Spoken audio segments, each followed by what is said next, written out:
సిపియుఎస్ఐ నుండి కేంద్ర కమిటీ కార్యదర్శి గారు కోదండమన్న గారు, అదేవిధంగా రాష్ట్ర కార్యదర్శి గారు దైద వెంకన్న గారు, అట్లానే దళిత బహుజన రాజ్యాధికార కన్వీనర్ అయినటువంటి గుడిపల్లి రవణ గారు, మారోజు వీరన్న సహచరులు, ఈ మొత్తం కలయికకు కర్మ క్రియ అయినటువంటి కిషన్ నాయక్ గారు, మా సోదరులు గద్వాల రంజిత్ గారు, అట్లానే అన్ని జిల్లాల నుండి తరలి వచ్చినటువంటి మారోజు వీరన్న అభిమానులకి, సిపియుఎస్ఐ పార్టీ రాష్ట్ర కార్యవర్గానికి, కేంద్ర కార్యవర్గానికి, ఇందులో కొన్ని పేర్లు రాసిండ్రు, రాజక్క గారికి, జ్యోతి గారికి, మరియు అన్ని జిల్లాల నుండి తరలి వచ్చిన మా ఆడబిడ్డలకు ప్రత్యేకించి ధన్యవాదాలు, ఉద్యమాభివందనాలు. ఏ మీటింగ్ పెట్టినా కూడా లేడీస్ తక్కువ కనబడతారు. మనం ఆ రోజు వీరన్న మీటింగ్లో ఇంతమంది కనపడడం అన్నది నిజంగా చాలా ఆనందంగా అనిపిస్తున్నది, సంతోషంగా ఉన్నది.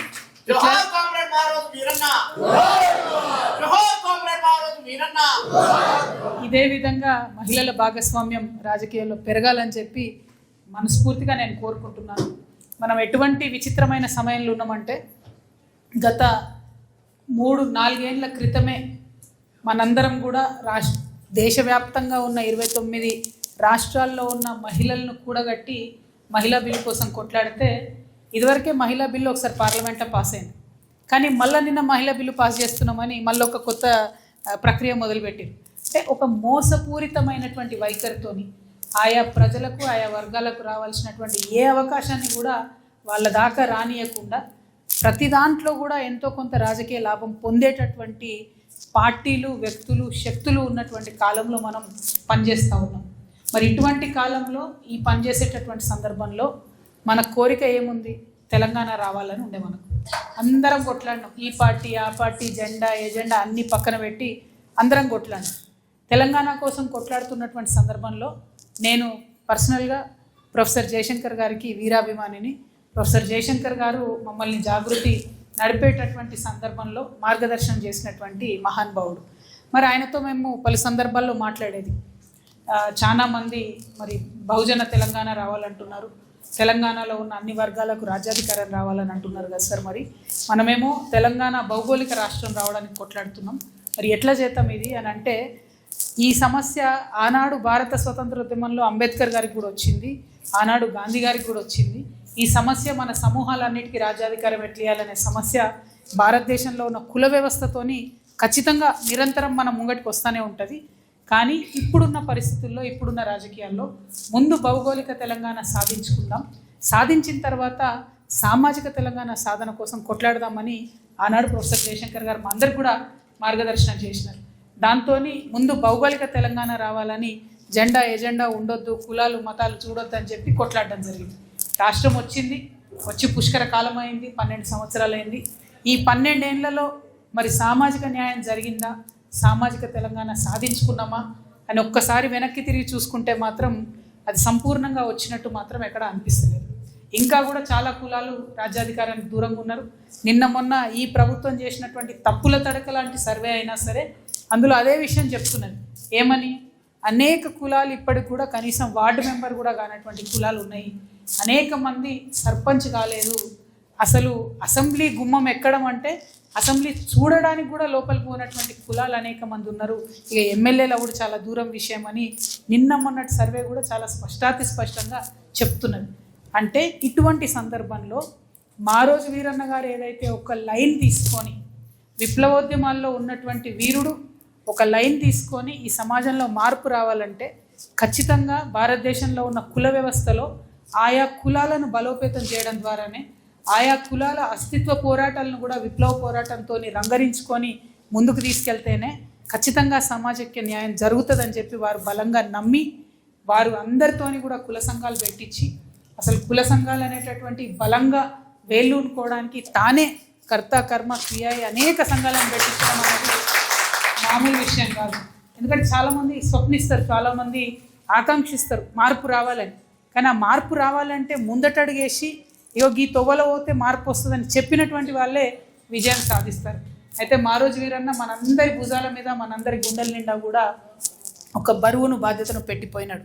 తను ప్రారంభించినటువంటి సామాజిక న్యాయ ఉద్యమం ఏదైతుందో ముందుకు కొనసాగించాల్సిన బాధ్యత ఇక్కడ ఉన్న మనందరి మీద కూడా తమ పెట్టిపోయినారు.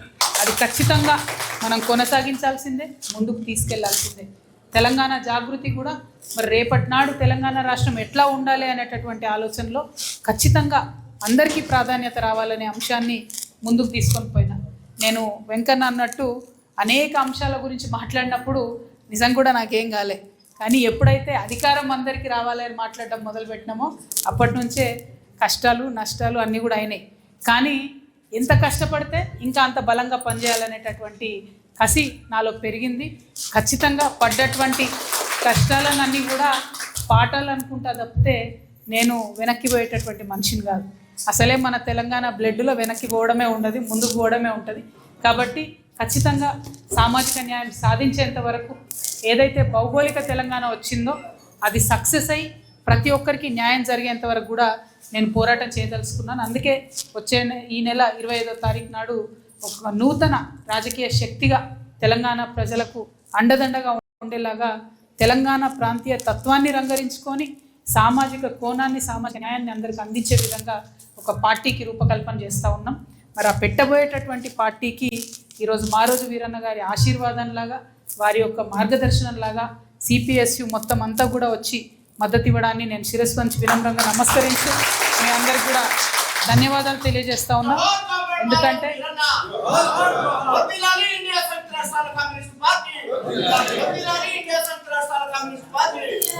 ఎందుకోసం అంటే మీరు ఇవాళ ఇస్తున్నటువంటి ధైర్యం మామూలుది కాదు. మామూలుగా ఎర్రజెండా చూడంగానే ధైర్యం వస్తుంది. ఇవాళ ఇంతమంది వచ్చి నిలబడి మీరు పార్టీ పెట్టండి, ముందుకు నడవండి, మీతో పాటు మేము నడుస్తామని ఒక అడుగు ముందుకేసి మేము ఈ జిల్లా బాడీలో ఉండేటటువంటి వాళ్ళతో కూడా కోఆర్డినేషన్ చేసుకుంటామని ఒక కార్యాచరణ రూపొందిస్తున్నారంటే నిజంగా అది మారోజు వీరన్న గారు ఇచ్చినటువంటి స్ఫూర్తి. అనేక మంది విప్లవోద్యమాల్లో మన తెలంగాణలో పనిచేసిండ్రు, పాపం వేలాది మంది పోయిండ్రు. కొంతమంది మాజీ మావోయిస్టులు లొంగిపోయినటువంటి వాళ్ళు కూడా ఉన్నారు. ఆనాడు తెలంగాణ ఉద్యమం ప్రారంభమైనప్పుడు ఈ మాజీ మావోయిస్టులు మాజీ మావోయిస్టులు అనడం కన్నా లొంగిపోయినటువంటి మావోయిస్టులు విప్లవోద్యమంలో పనిచేసినటువంటి అనేక మంది మరి బీఆర్ఎస్ పార్టీలో ఆనాడు చేరి బీఆర్ఎస్ పార్టీ బలపడడానికి తెలంగాణ ఉద్యమం అనేటటువంటిది మొత్తం రాష్ట్రం అంతా కూడా పాక్కుపోవడానికి వారొక శక్తిలాగా చోదక శక్తిలాగా ఆనాడు పనిచేశారు. కానీ అన్ఫార్చునేట్లీ ఆ లొంగిపోయినటువంటి మావోయిస్టులు దాదాపు 1,00,000 మంది మన తెలంగాణలో ఉంటే వారెవరికి కూడా న్యాయం జరగలేదు. అది బీఆర్ఎస్ హయాంలో కూడా న్యాయం జరగలేదు. చాలా దారుణమైన పరిస్థితి. రేపటి నాడు తెలంగాణ జాగృతి నుండి ఆ లొంగిపోయినటువంటి మావోయిస్టులు వాళ్ళ కుటుంబాల సంక్షేమం కోసం కూడా మనం ఖచ్చితంగా పోరాటం చేస్తాం, దాన్ని సాధించుకుంటామనే విశ్వాసాన్ని కూడా ఈ సందర్భంగా నేను మీ అందరికి కల్పిస్తూ ఉన్నాను. ఉట్టి నోటి మాటతో కాకుండా దాన్ని ఒక ఉద్యమంలాగా ఇవాళ తెలంగాణ ఉద్యమకారుల కోసం ఎట్లయితే భూ పోరాటాలు చేస్తూ ఉన్నాము, తెలంగాణ అమరవీరుల కుటుంబాల కోసం ఎట్లయితే పోరాటం చేస్తూ ఉన్నామో, మాజీ మావోయిస్టు కుటుంబాలు వాళ్ళ సంక్షేమం కోసం కూడా అదే రీతిలో ఖచ్చితంగా పోరాడతామని చెప్పి ఈ సందర్భంగా తెలియజేస్తూ, మరి ఇట్లా అనేక కళలు ఉన్నాయి, అనేక ఆకాంక్షలు ఉన్నాయి, వాటి కోసం పోరాటం చేసేటటువంటి శక్తి ఉంది. ఆ పోరాటానికి స్ఫూర్తి ఇచ్చినటువంటి మారోజు వీరన్న గారి పార్టీ ఇవాళ మాకు తోడైంది. కాబట్టి ఇక మనం ఆపేటటువంటి శక్తి ఈ రాష్ట్రంలో ఎవరికి లేదు. ఖచ్చితంగా ముందడుగేస్తాం. మనందరం కూడా సమన్వయం చేసుకుందాం. కళా బృందాలు కానీ మన అన్ని రకాలైనటువంటి సంఘాలు ఏవైతే పెట్టుకొని ఉన్నామో అందరితోని కూడా ప్రతి గ్రామంలో ప్రతి మండలంలో కోఆర్డినేషన్ చేసుకుందాం. మనం రాజకీయ శక్తిగా కూడా ఎదగాల్సినటువంటి అవసరం ఉంది. ఎక్కడ మన వాళ్ళు ఎవరైనా ఇంట్రెస్టెడ్ ఉండి పోటీ చేద్దాం అనేటటువంటి ఆలోచన ఉంటే కూడా ఖచ్చితంగా చెప్పండి. ముందు నుండే సమన్వయం చేసుకుందాం. ఎందుకంటే మారోజు వీరన్న సైనికులు అంటే ఇది నేను ఉట్టిగా చెప్పడం లేదు, ఆలోచించి తెలుసుకొని చెప్తున్నా. నైతికంగా అట్లనే కట్టుబడి నిలబడిపోయి ఉన్నారు ఎక్కడికక్కడ తప్పితే ఎక్కడ ఎవరు కూడా కరప్ట్ అవ్వలేదు. రాజకీయాల్లోకి వచ్చిన వాళ్ళు కానీ రాజకీయాల్లోకి రాని వాళ్ళు కానీ మారోజు వీరన్న ఫాలోవర్స్ ఈ రాష్ట్రం అంతా కూడా నిటారుగా నిలబడి ఒక నైతికతకు నిదర్శనంగా ఉన్నారు. కాబట్టి మీతోని కలిసి పనిచేయడం అన్నది తెలంగాణ రాష్ట్ర ప్రజల్లో వారి జీవితాల్లో ఒక ఉదయం తీసుకురావడమే అవుతుంది. నా గోల్ ఒకటే, సర్వోదయ తెలంగాణ సాధించాలి. సర్వోదయ అంటే ఏంటంటే సర్వ అంటే అందరూ, ఉదయం అంటే పొద్దు, ప్రతి ఒక్కరి జీవితంలో పొద్దు పొడవాలనేటటువంటి ఆలోచనతో ముందుకు పోతూ ఉన్నాం. కాబట్టి మీరు కలిసి రావడం, మీరు ఇచ్చేటటువంటి నైతిక బలం స్థైర్యం దాన్ని ఆయుధంగా చేసుకొని ముందుకు వెళ్తామని చెప్పి తెలియజేస్తూ, ఇంత దూరం నుంచి అన్ని జిల్లాల నుంచి తరలి వచ్చినటువంటి సిపిఎస్యుఐ పార్టీ సభ్యులకు, కేంద్ర కమిటీ, రాష్ట్ర కమిటీ సభ్యులకు, ముఖ్యంగా మా అక్క చెల్లెళ్ళకు అందరికీ కూడా హృదయపూర్వకంగా మరొకసారి ధన్యవాదాలు. జై తెలంగాణ. జోహార్ మారోజు వీరన్న గారికి, జోహార్ మారోజు వీరన్న గారికి, జై తెలంగాణ.